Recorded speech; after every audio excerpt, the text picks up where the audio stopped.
abasinga bo balowooza nti Musolooza olw'okuba wa Nakinsige era ng'ava mu ssiga lya Kyeyune Emirembe.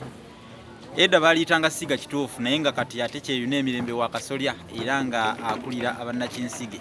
Naye bo balowooza nti ekyoto kyakulira ekya Musolooza kyakulira ekya Ggombolola kyekyoto kyokka ekikulu mu Bwakabaka bwa Buganda.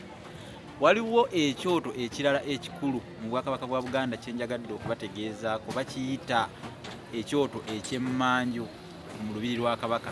N'olwekyo bino ebyoto bibiri Ggombolola ng'ekyoto ekikulu n'ekyoto eky'emmanju mu lubiri munda, kitegeeza ekyoto ekyebweru ew'olubiri n'ekyoto munda mu lubiri naye emmanju mu lubiri.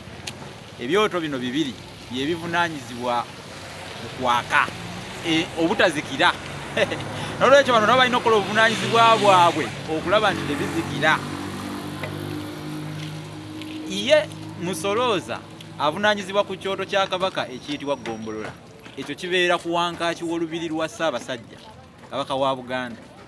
Ate alina omusiige we avunaanyizibwa ku kyoto eky'emmanju munda mu lubiri, bamuyita Kampujja era naye wa nnyonyi. Ennyonyi eyo nno yennyonyi Nakinsige era. Musolooza olw'okuba yasoloozanga enku mu byalo bya Buganda byonna nga tewali amukuba ku mukono, kyebava bamutuuma Musolooza. Naye ono yali musiige mulembe gwa Kabaka Kintu era nga eddimu lino yatandika okulikola ku mulembe gwa Kabaka Kintu. Yasiigibwa busiigibwa ng'omusiige okukola omulimu ogwo mu lubiri lwa Kabaka. Baamuyitanga Ssekituba naye yafuna n'erinnya eddala erya Kyasanku. Yayita eri busa n'afuna n'erinnya eddala erya Kakumirizi. Kyasanku mu Bwakabaka bwa Buganda kubanga omulimu gwe oba eddimu ekkulu lyakwasa Yasanku ng'ateeka mu kyoto kya Kabaka. Kino ekyoto Ggombolola tekirina kuzikira. Okuzikira kwakyo obulwa buba buzze. Kyova olaba nti omuntu wajja n'akugamba, wajjeewo n'akugamba nti ekyoto Ggombolola kizikidde, abamanyi Oluganda olwa era otegedde nti obulwa buzze. Tekizikira, kirina okwaka obudde bwonna.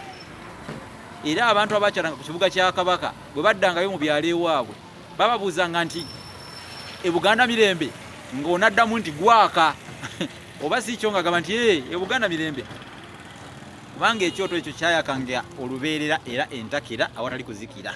Basawo ne bannyabo njogedde bingi bikirako nsala bijanjira sala batta mu kyayi ekyeggalwe naye kanneerese ebigambo omuzungu n'ali omusu. Nze Musisi Bosa Geoffrey Munabusiro nkonge ya mufule n'antagwira kyeya kimu kiwoowo olumunnyogwavu atalina mazitalya ndi saava kuba ndi mwana wa Bambejja omukenkufu mu lulimi lwa Ssaabasajja Sengule 2022. Ssaabasajja Kabaka awangaale temubongoota.